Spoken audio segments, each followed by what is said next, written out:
ኢትስዊች የቢዝነስ ዘገባ ስፖንሰራችን ስለሆነ ከልብ እናመሰግናለን። ተመልካቾች እንደምን ውላችኋል? የእኩለ ቀን የቢዝነስ ዘገባችን ተጀምሯል። አብራችሁን ቆዩ። በተያዘው በጀት ዓመት የተሻለ ገቢ መሰብሰብ የሚያስችሉ ተግባራት እየተከናወኑ መሆኑን የኦሮሞ ብሔረሰብ አስተዳደር ገቢዎች መምሪያ ገለጸ።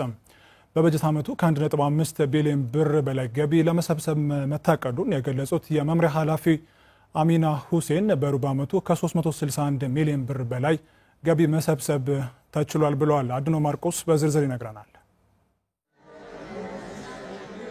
አማራ ክልል በተያዘው የ2018 በጀት ዓመት ከ100 ቢሊዮን ብር በላይ ገቢ ለመሰብሰብ እቅድ ይዞ ወደ ስራ መግባቱ የሚታወስ ነው። ለዚህ እቅድ መሳካትም ሁሉም የክልሉ አካባቢዎች የድርሻቸውን ለመወጣት ኃላፊነት ወስደዋል። በክልሉ የኦሮሞ ብሔረሰብ አስተዳደር ገቢዎች መምሪያም በበጀት ዓመቱ ከመደበኛና ከአገልግሎት ገቢ ከ1.5 ቢሊዮን ብር በላይ ገቢ ለመሰብሰብ አቅዶ ወደ ስራ መግባቱን የብሔረሰብ አስተዳደሩ ገቢዎች መምሪያ ኃላፊ ወይዘሮ አሚናት ሁሴን ተናግረዋል። በ2018 ዓመት ከመደበኛ ገቢ 1 ቢሊዮን 166 ሚሊዮን 394679 ብር ለመሰብሰብ አቅደናል። በከተማ አገልግሎት 359 ሚሊዮን 959734 ብር የሁለቱ ድምር 1 ቢሊዮን 526 ሚሊዮን 354413 ብር አጠቃላይ በዚህ በጀት ዓመት እንሰበስባለን ብለን አቅደናል። በብሔረሰብ አስተዳደሩ በሩብ ዓመቱ ከ360 ሚሊዮን ብር በላይ ገቢ መሰብሰብ እንደተቻለም የመምሪያ ኃላፊዋ ገልጸዋል። እስካሁን የተሰበሰበ መደበኛ 282 ሚሊዮን 316950 በአፈጻጸም 24.2 ላይ ደርሰናል። አገልግሎት 78 ሚሊዮን 759319 ብር በአፈጻጸም 21.9 የሁለቱን ድምር ስንመለከት 361 ሚሊዮን 76269 ብር 23.6% ላይ ደርሰናል እስካሁን ማለት ነው። የብሔረሰብ አስተዳደሩ ባለድርሻ አካላት ለገቢ አሰባሰብ ትኩረት በመስጠታቸው የበጀት ዓመቱ የደረጃ መርኋና የግብር አርዕስቶች የተሻለ አፈጻጸም እንዳላቸው ወይዘሮ አሚናት ተናግረዋል። ክፍተት የታየበትን የደረጃ ሌቷ ግብር ከፋዮችን አፈጻጸም ለማሻሻልና እቅዱን ለማሳካት ጥረት እየተደረገ እንደሆነም ጠቁመዋል። ደረጃ መርኋ 10751 አለን 100% እና ከዛ በላይ ነው የፈጸምነው። ዘንድሮ ላይ በወቅቱ ጀምረን ማህበረሰቡን የቅድመ ዝግጅት ስራ ሰርተን የፖለቲካ አመራሩም ድጋፍ ተጨምሮበት በአንድ ሳምንት ውስጥ እንዲያልቅ ነው የተደረገው። ደረጃ ላይ 484 ግብር ከፋይ አለ። ከዛ ውስጥ 390ው ከፍሏል። ሀሌታ እንደዚሁ 389 አካባቢ አለ።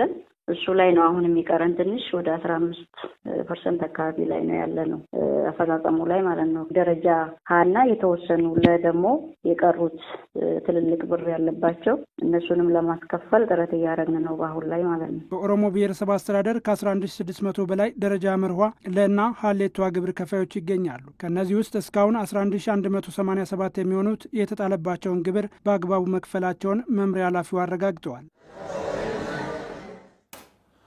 በመጀመሪያው ሩብ ዓመት 19.6 ቢሊዮን ብር በላይ ገቢ መሰብሰብ መቻሉን የአማራ ክልል ገቢዎች ቢሮ አስታወቀ።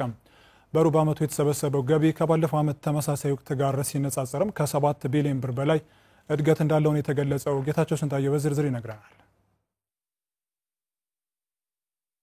ገቢ በህዝብ ለሚነሱ የመልካም አስተዳደርና የልማት ጥያቄዎች ለመፍታት ዋነኛ መሳሪያ ነው። የሚነሱ ጥያቄዎችን ለመፍታት ሁሉም አካላት ገቢ እኔንም ይመለከተኛል በሚል የራሱን ድርሻ እንዲወጣ መግባባት በመደረስ ወደ ስራ ተገብቷል የሚሉት የአማራ ክልል ገቢዎች ቢሮ የግብር ትምህርትና ኮሚኒኬሽን ዳይሬክተር አቶ ታዘባቸው ጣሴ በተሰራው ስራም በመጀመሪያው ሩብ ዓመት ከ19.6 ቢሊዮን ብር በላይ ገቢ መሰብሰብ ተችሏል ብለዋል። እስከ ጥቅምት 30 2018 ከመደበኛ ገቢ 17.5 ቢሊዮን ብር ከከተማ አገልግሎት ገቢ ደግሞ 2.06 ቢሊዮን ብር ከ19.6 ቢሊዮን ብር በላይ ገንዘብ መሰብሰብ ችለናል።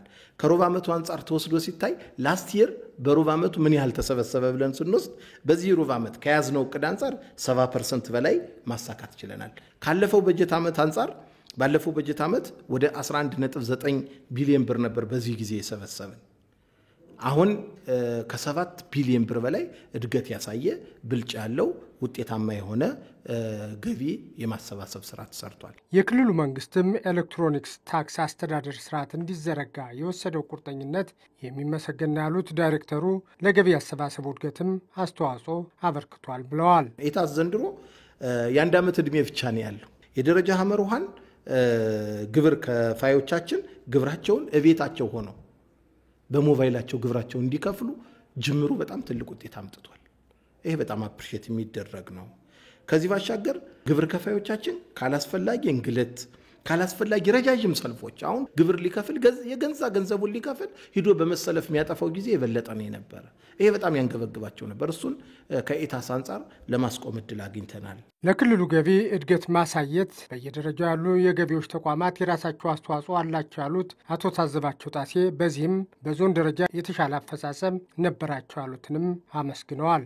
በጣም የተሻለ አፈጻጸም በዚህ በጀት ዓመት በሩብ ዓመቱ የተሻለ አፈጻጸም ያላቸው ኦሮሞ ብሔረሰብ ዞን በአንደኛ ደረጃ እየመራ ነው ያለ። ኦሮሞ ብሔረሰብ ዞን ወደ 23.9% የቅዱን ማሳካት ችሏል። ወልዲያ ከተማ 23.65% በመፈጸም በሁለተኛ ደረጃ ላይ ነው ያለ። ሰሜን ሸዋ ዞን ባለፈው እንግዲህ አመቱን በአንደኝነት ያጠናቀቀው ነው። አሁን በሶስተኝነት እየተከተለ ነው። 22.94% በመፈጸም በሶስተኛ ደረጃ ላይ ነው ያለ። ደብረ ብርሃን ከተማ ወደ 22.19% በመሰብሰብ ወደ አራተኛ ደረጃ ይዞ እየቀጠለ ነው። ወልቃይት ጠገዴ ሰቲት ሁመራ ዞን ደግሞ 21.78 ወይንም 21.8% በመሰብሰብ አምስተኛ ደረጃ ይዞ ውጤታማ ተግባር እየፈጸሙ ያለበት እነዚህ ዞኖች አፕሪሼት መደረግ አለባቸው። በጣም ጥሩ እየሰሩ ነው። በየጊዜው እያደገ ለመጣው የገቢ እድገት የህዝብ ግንኙነት ስራው የራሱ አስተዋጽኦ ያለው ሲሆን በዚህም በክልሉ ባሉ 38 ተቋማት በነበረው ምዘና የአማራ ክልል ገቢዎች ቢሮ በህዝብ ግንኙነት ስራው የተሻለ አፈጻጸም በማምጣቱ አንደኛ በመውጣት እውቅና የተሰጠው መሆኑ የሚታወስ ነው።